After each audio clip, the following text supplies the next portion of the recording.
buy your own drink economy. We don't serve dogs up here. The black woman in 3A didn't blink. Say that again. Louder. Garrett Coleman leaned in. His teeth showed.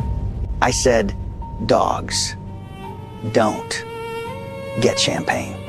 She stood up, looked him dead in the face. You're nothing but a loud drunk in a nice seat. His neck went red. His hand shot to his glass. $400 of Dom Perignon. And he poured it down the front of her white silk blouse. Every drop. Slow. Sit down, Mutt. Know your place. The cabin froze. 15 passengers stared. Flight attendants stopped mid-aisle. Nobody moved. Nobody said one word. She wiped the champagne off her chin with one finger. And she smiled. Not a nervous smile. Not a polite smile. The kind of smile that means someone just signed their own death warrant. Damn. But before you judge what happens next, let me take you back 6 hours. Let's go back 6 hours before that champagne hit her chest. Friday evening, late October. The kind of golden hour that makes even an airport look beautiful. Hartsfield-Jackson Atlanta International, the busiest airport in the world. The terminal hummed with rolling suitcases, crying babies, and the smell of Cinnabon drifting through the concourse. Gate B42, a Skylark Airlines flight to New York, boarding in 90 minutes. And there she was, standing in the economy check-in line like everyone else. Brianna Brooks, 42 years old, navy blue cardigan, reading glasses on a chain around her neck, a modest carry-on with a squeaky left wheel. No bodyguard, no assistant, no VIP lane. If you passed her in that terminal, you wouldn't look twice. You'd think she was a teacher, maybe a nurse heading home after a long shift, maybe somebody's aunt flying up for a birthday party. You would never guess that she owned the airline. Every plane, every route, every seat, including the one Garrett Coleman was about to spill champagne on. Skylark Airlines. 90 aircraft. 12,000 employees. Brianna built it from nothing. 12 years ago, she started with 3 leased regional jets and a dream that made bankers laugh in her face. Now, Forbes put her on their cover. Net worth, just north of $1 billion. But once a month, she did something her board of directors hated. She flew economy. On her own airline. No name on the manifest. No one told in advance. She called it her ghost ride. She carried a small leather journal. She wrote everything down.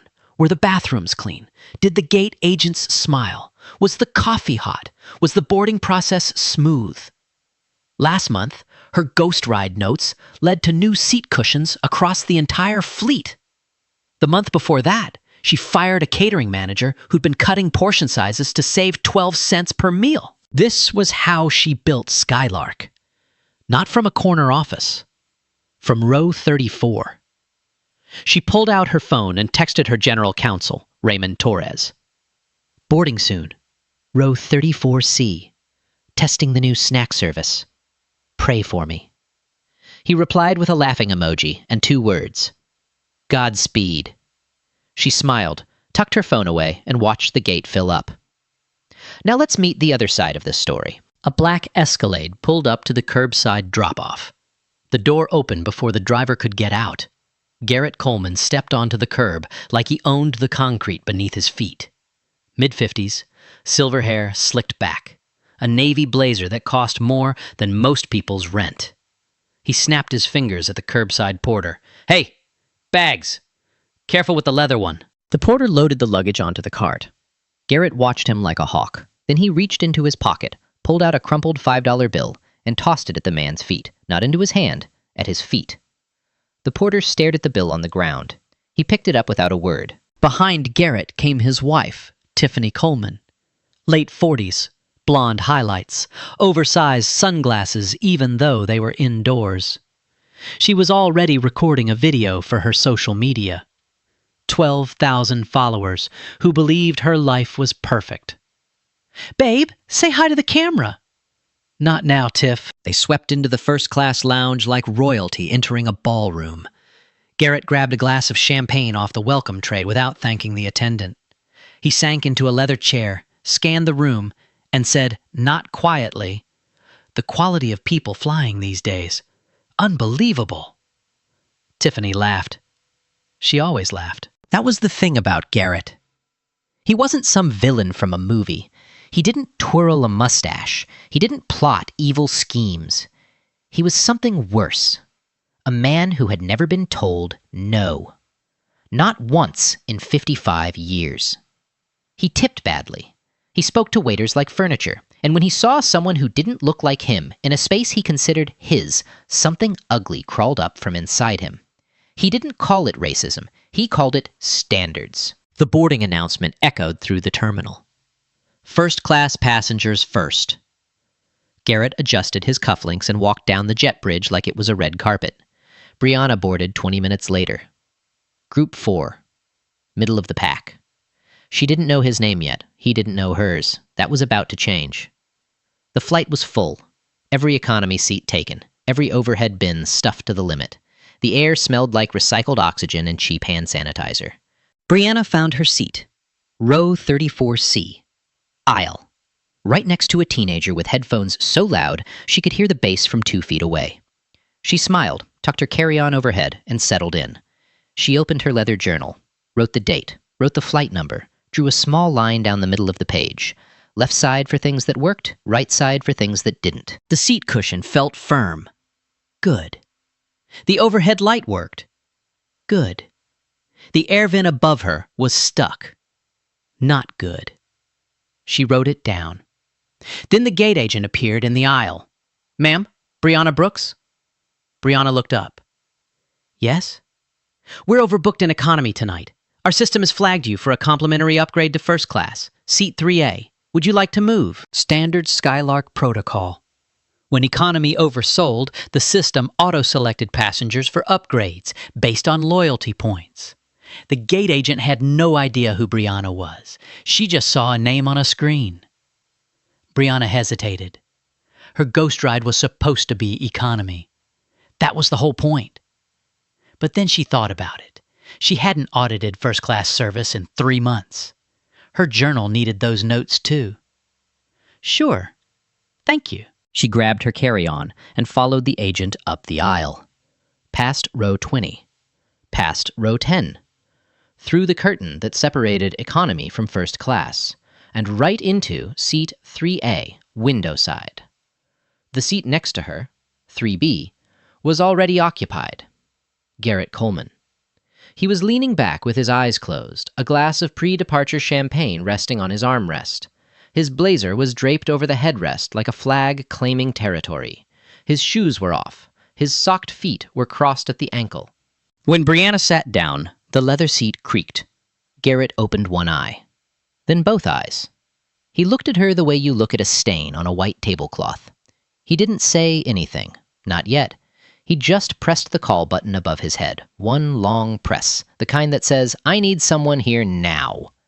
Denise Harmon appeared within 30 seconds. 28 years old, 2 years with Skylark. Her uniform was crisp. Her smile was rehearsed. Her hands were steady. For now. "How can I help you, sir?"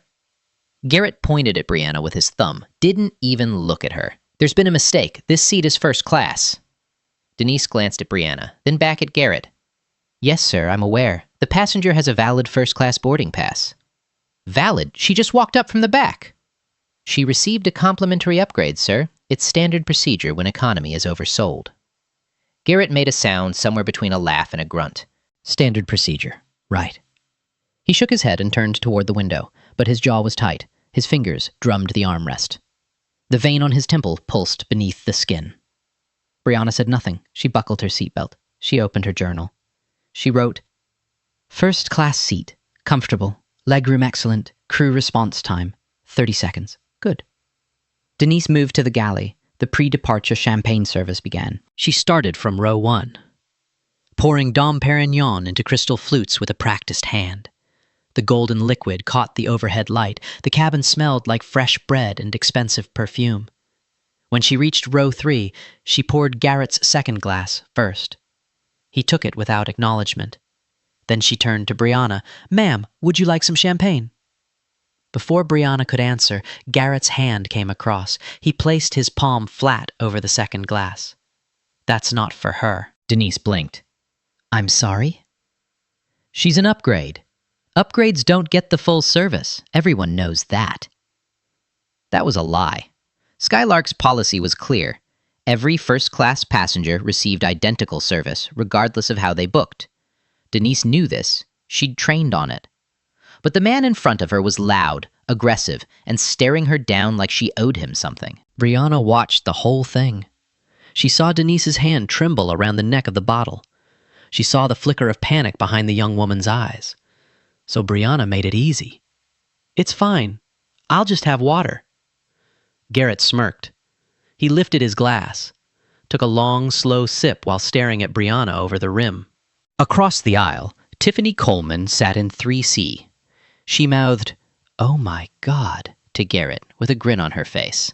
Then she reached into her Chanel bag and pulled out her phone, hit record, angled the camera toward Brianna. The seatbelt sign turned off. The plane climbed above the clouds. The cabin lights dimmed to a warm amber glow. Dinner service started 40 minutes in. Denise returned with the menu. 2 options tonight.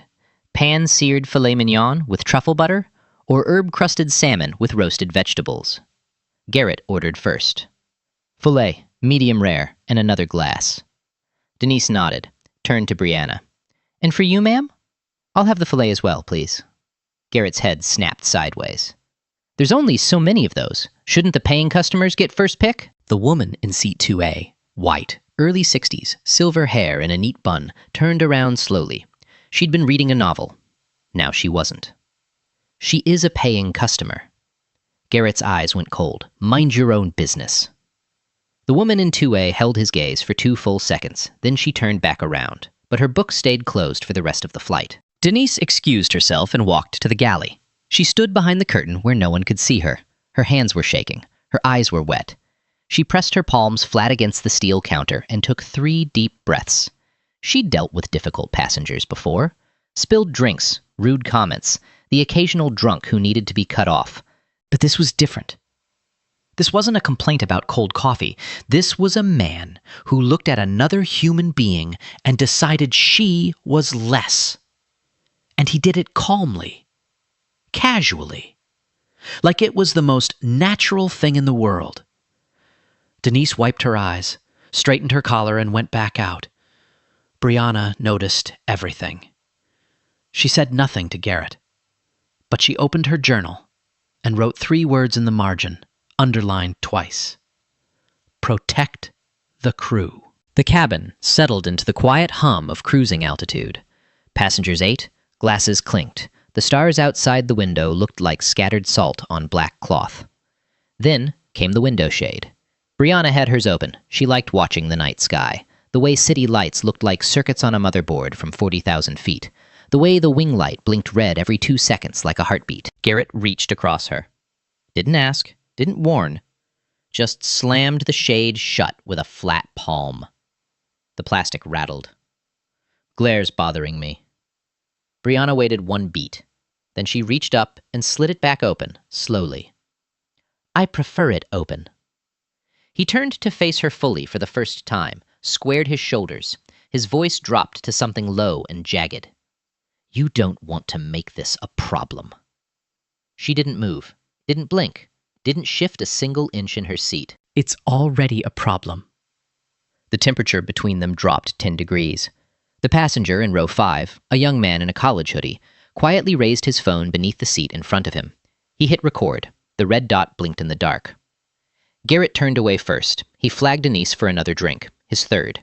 The champagne kept flowing, the altitude kept climbing, and the tension in that cabin coiled tighter with every passing minute. Something was going to break. It was just a matter of when. An hour passed. The cabin lights dimmed further. Most of first class had settled into that quiet rhythm, half sleep, half movie, the low hum of engines filling the space between thoughts. But not row 3. Garrett was on his 4th champagne. His cheeks were flushed. His movements were getting bigger. His voice was getting louder. The kind of drunk that doesn't make a man sloppy, it makes him mean. Brianna had her laptop open. The screen glowed white-blue against her face. She was reviewing Skylark's third quarter earnings report. Profit margins, fuel costs, route expansion into 3 new cities. The Skylark logo sat in the top corner of every slide, small, silver, unmistakable. The logo was angled toward her, away from Garrett, but the screen was bright enough that anyone leaning over could catch a glimpse. And Garrett was the leaning over type. He tilted his head, squinted at her laptop. She felt his eyes on the screen before she saw them. "What's that? Playing CEO on your little computer?" Brianna didn't respond. She scrolled to the next page. Revenue projections for Q4. "Hey, I'm talking to you." She still didn't look up. Must be nice, pretending to be important at 30,000 feet. What is that, some kind of business school homework? Brianna closed the earnings report, opened her email instead. The subject line at the top read, "Board meeting, Monday, 9 a.m., Skylark HQ." She didn't hide it. She didn't need to. Garrett snorted, took another gulp of champagne. The crystal glass was almost empty. A single bead of golden liquid clung to the rim. Then he did it. He shifted his wrist, turned the glass, and poured what was left, every last drop of $400 Dom Perignon, directly onto Brianna's laptop and down the front of her white silk blouse. It wasn't an accident. The wrist turned too far. The angle was too precise. The speed was too controlled. Slow, steady, intentional. The champagne hit the keyboard first. The screen flickered. Then it ran down, soaking into the silk, spreading across her chest like a dark gold stain. The cabin heard it before they saw it. The splash. The tiny gasp from the woman in 2A. The sharp intake of breath from Denise, who was 3 steps away with a dinner tray. Garrett set his empty glass down on the armrest, straightened his blazer, and said it like he was commenting on the weather. "Oops, buy your own next time, economy." Across the aisle, Tiffany laughed, that sharp, performative laugh she saved for moments when she wanted Garrett to know she was impressed. Her phone was already recording, had been for the last 10 minutes. The young man in row 5 adjusted his phone beneath the seat, still recording. His hand was trembling, but the camera was steady. Silence. Total silence. The engines hummed. The air recycling system whispered through the vents. But inside that first-class cabin, not a single human being made a sound. Brianna looked down at her blouse. The champagne was still spreading. She could feel it. Cold, wet, crawling across her skin like something alive. Her laptop screen was dark. Dead. 3 months of annotated reports. Gone. She closed the laptop. Slowly. The click of the latch echoed in the quiet. She picked up her napkin, pressed it against her chest. One firm press. Then she set it down on the armrest, folded, deliberate, like someone putting a period at the end of a sentence. Then she turned to Garrett. Not fast, not panicked, the way a judge turns to face a defendant. She looked at him for 5 full seconds. Didn't blink, didn't breathe visibly. 5 seconds of pure, unbroken eye contact. Garrett's smirk faded. Not all the way. But the corners twitched. Something behind his eyes shifted. A flicker, fast, like a candle in a draft. He wasn't scared. Not yet. But something in his body knew what his brain hadn't figured out. Then she spoke. Quiet. Low. Every word cut from stone. "You're going to regret that." Garrett recovered fast. The smirk came back, bigger now, overcompensating. "Oh yeah? Is that a threat? Go ahead. Call the air marshal. Call whoever you want. You think anyone on this plane is going to take your side over mine?" He looked around the cabin for support. Some passengers looked away. Others stared at their screens. Nobody met his eyes. But nobody spoke up either. Brianna didn't argue. Didn't raise her voice. She simply reached up and pressed the call button. One short press.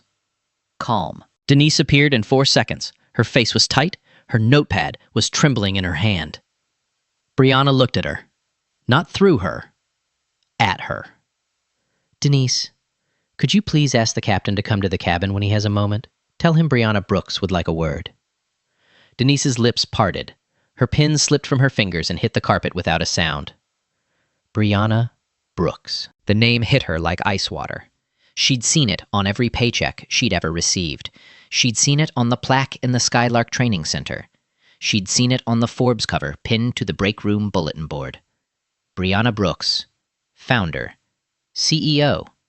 owner of Skylark Airlines. The woman sitting in 3A with champagne dripping down her chest was her boss's boss's boss. Denise picked up her pen. Her voice came out small but steady. "Right away, ma'am." She turned and walked to the cockpit, each step faster than the last. She knocked twice. The reinforced door clicked open.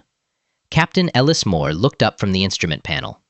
25 years in commercial aviation, gray at the temples, calm hands. The kind of pilot who'd landed in crosswinds that made co-pilots pray. "Captain, there's a situation in the cabin." "What kind of situation?" "A passenger in 3B has been harassing the woman in 3A. He poured champagne on her, deliberately." Moore frowned. "That's assault. Have him warned. If he continues, we divert." "Sir, the woman in 3A asked me to bring you to the cabin personally." "Who is she?" Denise swallowed. "Brianna Brooks." The captain's hands stopped moving. He looked at Denise like she just told him the president was in row 3. "Brianna Brooks is on this plane?" "Yes, sir. She was in economy, got upgraded to 3A. "And someone poured champagne on her?" "Yes, sir." Moore was already unbuckling his harness. He straightened his captain's hat, adjusted his tie, checked his reflection in the dark glass of the instrument panel. "Tell the first officer he has the controls." He stood up, 6'2", broad shoulders filling the cockpit doorway. He stepped into the galley, through the curtain, and into first class. Back in the cabin, Garrett didn't notice the captain approaching. He was too busy telling his version of events to the passengers in row 4. "These people get a free upgrade, and suddenly they think they own the place? You know how it is. Give 'em an inch." Tiffany nodded from across the aisle. "We pay $20,000 a year in first-class tickets, and this is what we get? This is the experience?" The woman in 2A turned around one more time. Her voice was steel, wrapped in silk. "What you get is a seat on an airplane, same as everyone else," Garrett pointed at her. Spoken like someone who's never built anything in her life. The woman in 2A smiled, thin, sharp, the kind of smile that says, "I know something you don't." Behind Garrett, Captain Moore stopped walking. He stood, perfectly still, at the edge of row 3, hands behind his back, waiting for Garrett to finish digging his own grave. No, you guys. This is insane. Imagine you're sitting right there, champagne dripping down your shirt, and the man who did it is laughing in your face. What would you do? Because what happens next? Nobody saw it coming. Captain Ellis Moore walked through first class like a man on a mission. Full uniform, 4 gold stripes on each shoulder. His shoes clicked against the cabin floor with every step. He walked past row 1, past row 2. He walked right past Garrett Coleman without a glance, and stopped at 3A. Garrett was mid-sentence. Something about how airlines had gone downhill. His mouth was still open when the captain spoke. "Ms. Brooks." Moore's voice filled the cabin, clear, respectful, the kind of tone you use when you're addressing someone who matters. "I am so sorry. I had no idea you were aboard today." He extended his hand. Brianna stood. She shook it, firm, brief. Garrett's mouth closed. His eyes moved from the captain to Brianna, then back to the captain. "Wait, you know her?" Moore didn't answer him. Not right away. He kept his eyes on Brianna for a moment longer. Then he turned, slow, the way a searchlight swings toward a target. He looked at Garrett Coleman, the way a man looks at something stuck to the bottom of his shoe. "Sir, this is Brianna Brooks." A pause. Heavy. The whole cabin leaned in. She is the founder and chief executive officer of Skylark Airlines. She owns this aircraft. She owns every aircraft in our fleet. She owns this airline. Another pause. Moore let each word land like a hammer. She signs my paycheck. She signs your flight attendant's paycheck. She built the seat you're sitting in. The air left the cabin. Every passenger held their breath. The engines roared outside, but inside, nothing. Pure, deafening nothing. Garrett's face went through 4 stages in 3 seconds. Confusion, then recognition, then denial, then terror. His mouth opened, closed, opened again. No sound came out. His champagne glass, empty now, the same glass he'd poured on her, sat on the armrest between them, like evidence at a crime scene. Across the aisle, Tiffany lowered her phone. Slowly. The way someone lowers a weapon when they realize they're outgunned. Her face had gone white. Not pale. White. Like every drop of blood had drained straight to her feet. The woman in 2A let out a single, quiet breath. Almost a laugh. Almost. The young man in row 5 was still recording. His hand wasn't shaking anymore. Brianna smoothed the front of her champagne-stained blouse. She didn't raise her voice. She didn't need to. When you own the room, you can whisper and everyone will hear. Captain, I'd like this passenger and his wife removed from first class and reseated immediately. If there are no available seats in economy, they can wait in the crew rest area until we land. Yes, ma'am. I want a full incident report filed before wheels down. Include statements from every crew member who witnessed what happened tonight. Understood. Then she turned to Denise. The young flight attendant was standing 3 feet away. Her eyes were red. Her hands were clasped in front of her so tight, her knuckles had gone pale. Brianna's voice changed. Softer now. Warmer. Like a mother talking to her daughter after a hard day. Denise, you did nothing wrong tonight. Not one thing. I want you to know that. Denise's chin trembled. She nodded. A tear slid down her cheek. She wiped it fast with the back of her wrist and straightened her shoulders. Thank you, ma'am. Now Garrett found his voice. It came out loud, too loud, the kind of loud that's trying to cover up the sound of a man's world falling apart. This is ridiculous! I'm a client of this airline. I spend $20,000 a year on... Brianna didn't turn around. She was already sitting back down, already pulling her stained laptop from the seat pocket. She spoke over her shoulder like she was correcting a typo. Were. Garrett blinked. What? You were a client. 3 words, past tense. The most expensive 3 words Garrett Coleman had ever heard. Captain Moore stepped forward. A second crew member appeared from the galley. Broad-shouldered, calm, trained for exactly this. They flanked Garrett on both sides. Sir, please collect your belongings. You're being reseated. Garrett looked at Moore, looked at the crew member, looked at Brianna's back. His jaw worked like he was chewing on words he couldn't swallow. Tiffany was already on her feet. She grabbed Garrett's arm. Her whisper was sharp enough to cut glass. Do something. He couldn't. Garrett, do something. He had nothing. They walked down the aisle together. Past row 4. Past row 5. Past the young man with the phone, who didn't even try to hide it anymore. Past the curtain that separated first class from economy. The curtain swished shut behind them like a final sentence. Gone. The cabin was quiet for exactly 4 seconds. Then the woman in 2A started clapping. Slow, deliberate, 1 clap per second. The man in row 1 joined. Then the couple in row 2. Then row 4. Row 5. The young man with the phone clapped with one hand while the other kept recording. It wasn't loud. It wasn't a standing ovation. It was something better. The quiet, steady applause of people who just watched the right thing happen. Brianna didn't acknowledge it. She opened her ruined laptop. The screen was dead, but she tried anyway. She pressed the power button twice. Nothing. She closed it, pulled out her leather journal instead, and went back to work. The plane touched down at JFK at 11:47 p.m. The wheels hit the tarmac hard. The cabin jolted. Overhead bins rattled. But nobody in first class moved. They were all watching row 3. Brianna had her phone out before the seatbelt sign turned off. 1 call, 30 seconds. Raymond, I need you at JFK arrivals. Bring the legal team. All of them. Raymond Torres, Skylark's general counsel, didn't ask questions. He'd worked with Brianna for 9 years.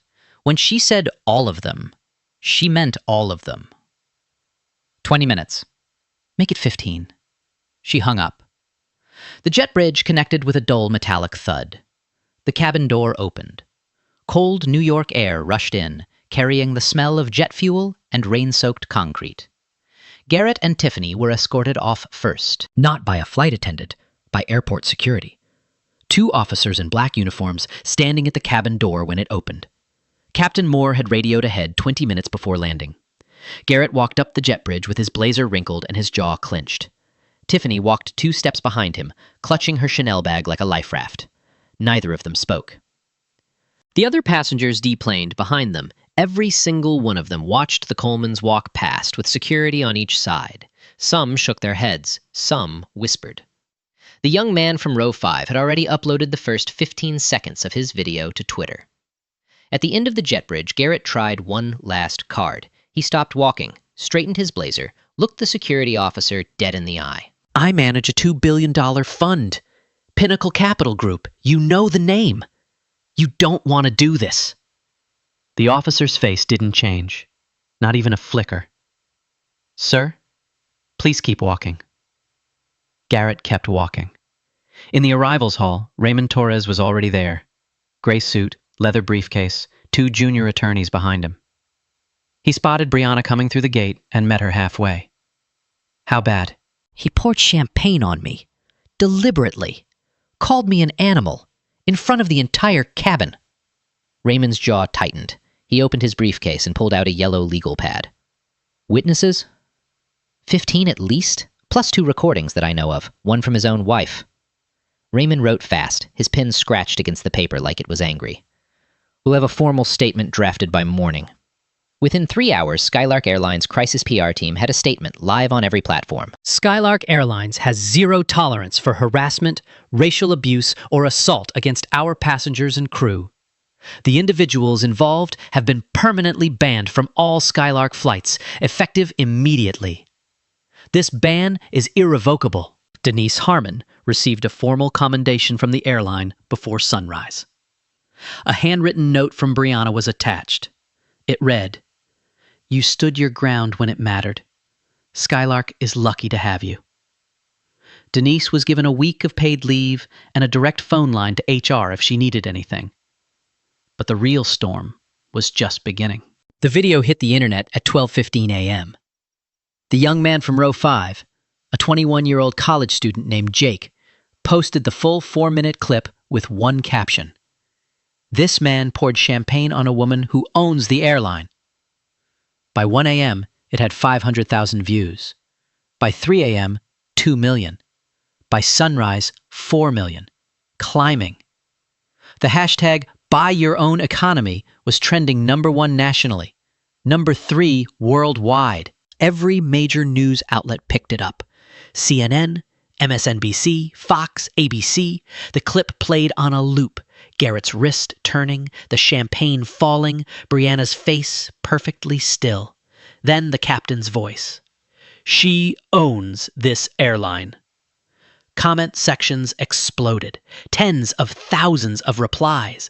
People sharing their own stories of being humiliated for how they looked, for where they sat, for what someone assumed about them. Garrett's phone started ringing at 6 a.m., his publicist. He answered on the second ring. Craig, thank God. We need to get ahead of this. Garrett, I'm calling to inform you that our firm is terminating our contract with you. Effective immediately. The line went dead. By noon, Pinnacle Capital Group, Garrett's own firm, the empire he'd spent 30 years building, issued a public statement. The views and actions of Mr. Coleman do not reflect the values of Pinnacle Capital Group. We are reviewing the matter internally. Reviewing. Corporate language for, we're figuring out how fast we can cut you loose. Garrett sat in his Manhattan apartment, alone. Tiffany was in the bedroom with the door locked. His phone buzzed every 30 seconds with a notification he was afraid to read. The champagne stain on Brianna's blouse had dried hours ago, but the stain on Garrett's life was just starting to spread. The first lawsuit landed on Garrett Coleman's desk on Monday morning, 3 days after the champagne hit Brianna's blouse. Raymond Torres filed it in federal court, Southern District of New York. The charges were clean and brutal. Assault and battery, intentional infliction of emotional distress, violation of federal air passenger conduct statutes under 49 U.S.C. Section 46503. The filing was 17 pages long. Every page was a nail in Garrett's coffin. That same Monday, the FAA opened a formal investigation. A spokesperson held a press conference at noon. Short, direct, no smiles. The Federal Aviation Administration has adopted a zero-tolerance policy toward disruptive and violent behavior aboard commercial aircraft. We are investigating an incident that occurred on Skylark Airlines Flight 341 on Friday, October 24th. We take this matter extremely seriously." Reporters shouted questions. The spokesperson walked away without answering a single one. By Wednesday, the story had grown legs. 3 former employees of Pinnacle Capital Group came forward, 2 men and 1 woman. They didn't know each other. They'd never spoken. But their stories sounded like chapters from the same book. The first, a junior analyst named Derek Adams, told reporters that Garrett once threw a stack of papers at him during a meeting and said, "Maybe if your people spent less time complaining and more time working, you wouldn't need affirmative action." The second, a portfolio manager named Angela Davis, said Garrett refused to shake her hand at a company dinner.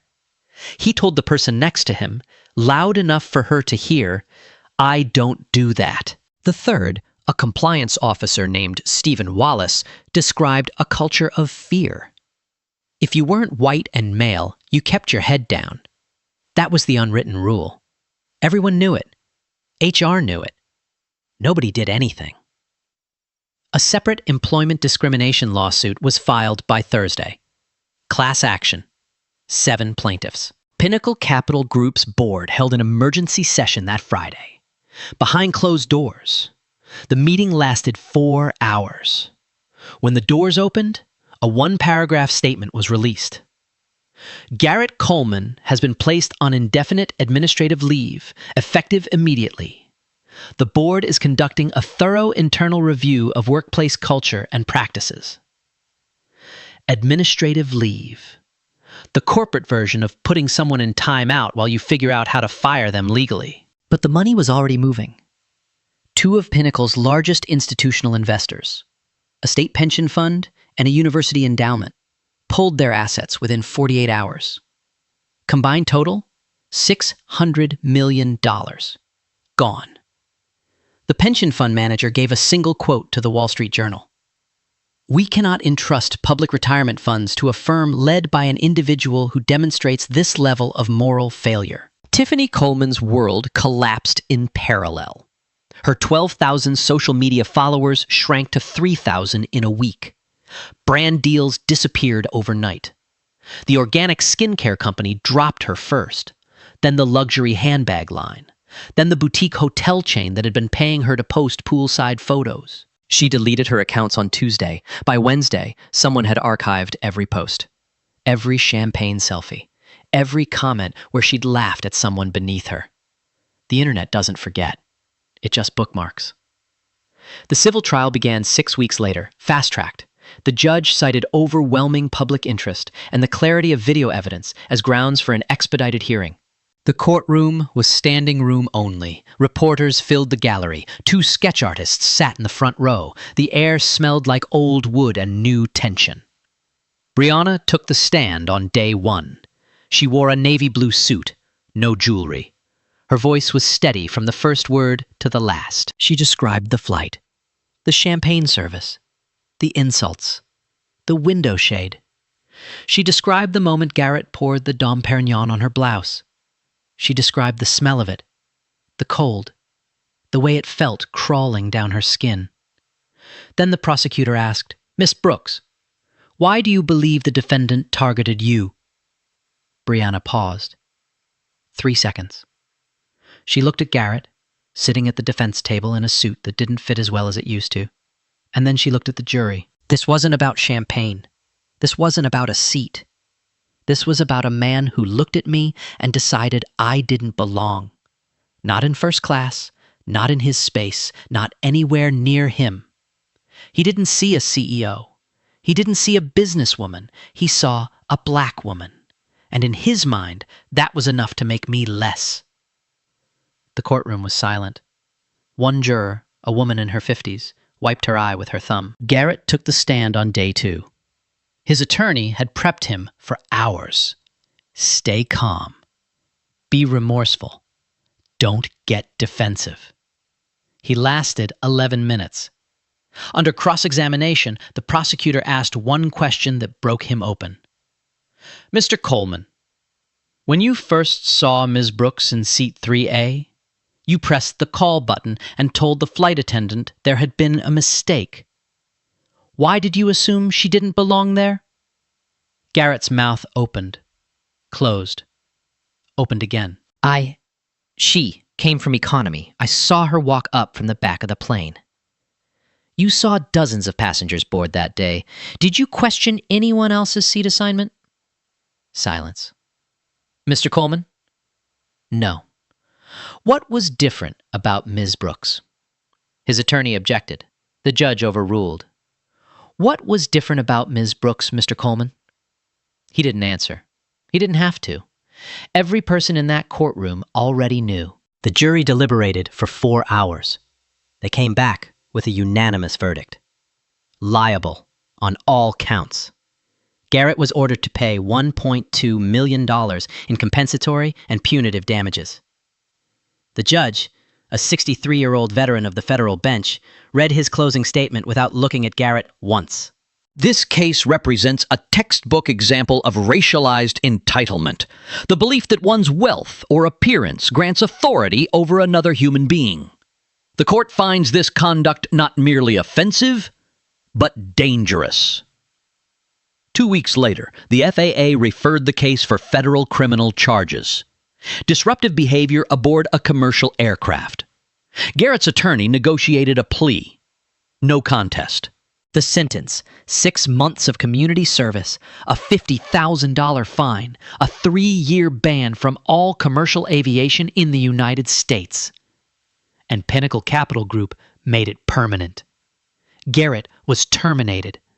His name was removed from the company letterhead, scraped off the lobby wall, and deleted from the website. 30 years of building an empire. Erased in 6 weeks. All because of one glass of champagne. Paula Grant, a senior correspondent for a national news network, aired a 10-minute profile on Brianna Brooks the following Sunday. It opened with the Forbes cover. It ended with the footage from row 5. In between, it told the story of a 19-year-old gate agent who built an airline from nothing. 42 million people watched that segment. Garrett Coleman watched it. Alone. Section 8. Epilogue and Final CTA. 896, 900 words. 6 months passed. The world moved on the way it always does. New headlines, new scandals, new outrage cycles. But the people in this story didn't move on. They moved forward. In very different directions. Brianna Brooks stood behind a podium at Skylark Airlines headquarters in Atlanta on a Tuesday morning in April. The room was packed. Cameras lined the back wall. Reporters sat in folding chairs with notebooks open. The Skylark logo glowed silver on the screen behind her. She announced the Skylark Open Skies Scholarship. Full tuition, books, housing, flight training fees, all covered. For black students pursuing careers in aviation, pilots, engineers, air traffic controllers, aerospace designers, no strings, no payback, just opportunity. First cohort, 25 students, selected from over 4,000 applicants. A 19-year-old girl from Compton sat in the front row. She wanted to be a pilot. She'd never been on a plane before she flew to the interview. Her mother sat next to her, clutching a tissue in both hands, already crying before the ceremony started. When Brianna shook the girl's hand after the announcement, the girl whispered, "You're the reason I applied." Brianna squeezed her hand and said, "No, you're the reason I built this." The scholarship wasn't charity. It was architecture. Brianna was building the next generation of an industry that had ignored people who looked like her for 100 years. And she was doing it with her name on every single check. Every year. No ceiling. No expiration date. The girl from Compton started flight school in June. She posted a photo on the first day, standing next to a Cessna 172 in a flight suit 2 sizes too big. The caption read, "First one in my family to touch a cloud." Brianna reposted it. No comment, just a heart emoji. It got 2 million likes. Denise Harmon didn't go back to pushing drink carts. Brianna created a brand new position at Skylark, Director of Passenger Experience. The job was simple on paper. Make sure every passenger on every Skylark flight was treated with dignity. Make sure every crew member had the support to do their job without fear. Denise got the job. She didn't apply. Brianna called her directly. You stood up when it mattered, Denise.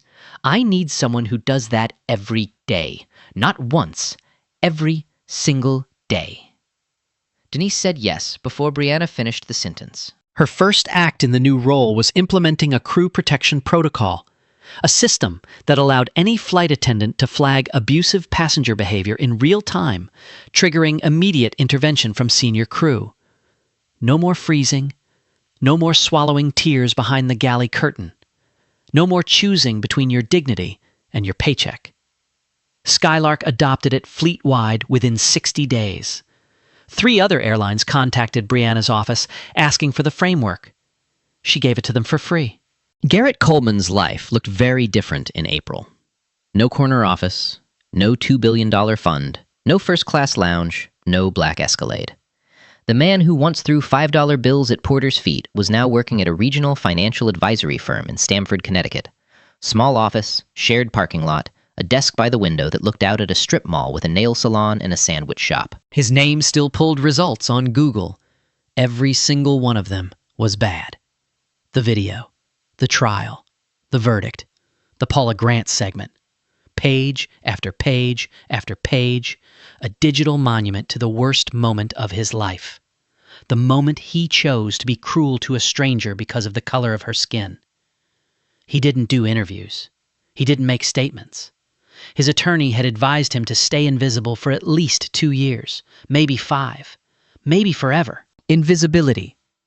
The one thing Garrett had spent his whole life making sure other people felt. Now it was his. Tiffany filed for divorce in March. The papers cited irreconcilable differences. But everyone who read the tabloids knew the real reason. She'd attached herself to power. When the power disappeared, so did she. She moved to Scottsdale, changed her hair, deleted her digital footprint as best she could. But the internet has a long memory and a short forgiveness span. On a quiet evening in May, Brianna sat in her corner office on the 14th floor of Skylark headquarters. The Atlanta skyline glowed orange through the glass. Her desk was clean. Her laptop, a new one, replacing the one that died in Champaign, was closed. She looked at the framed photo on the wall to her left. A 19-year-old girl in a gate agent vest. Crooked name tag. Tired eyes. Bright smile. That girl had no idea what was coming. No idea she'd build an airline. No idea a man would pour champagne on her and call her an animal. No idea that 23 years later she'd turn the worst moment of her career into a scholarship, a movement, and a crew protection system used by 4 airlines across the country. Brianna smiled at the photo.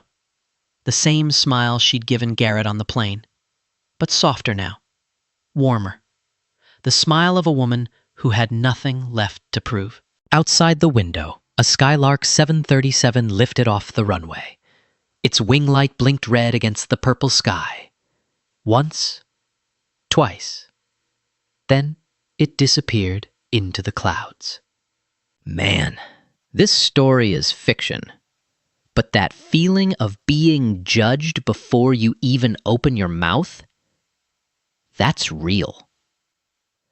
Now imagine you're sitting in that cabin. Champagne hits the woman next to you. Do you speak up or stay quiet? Tell me in the comments.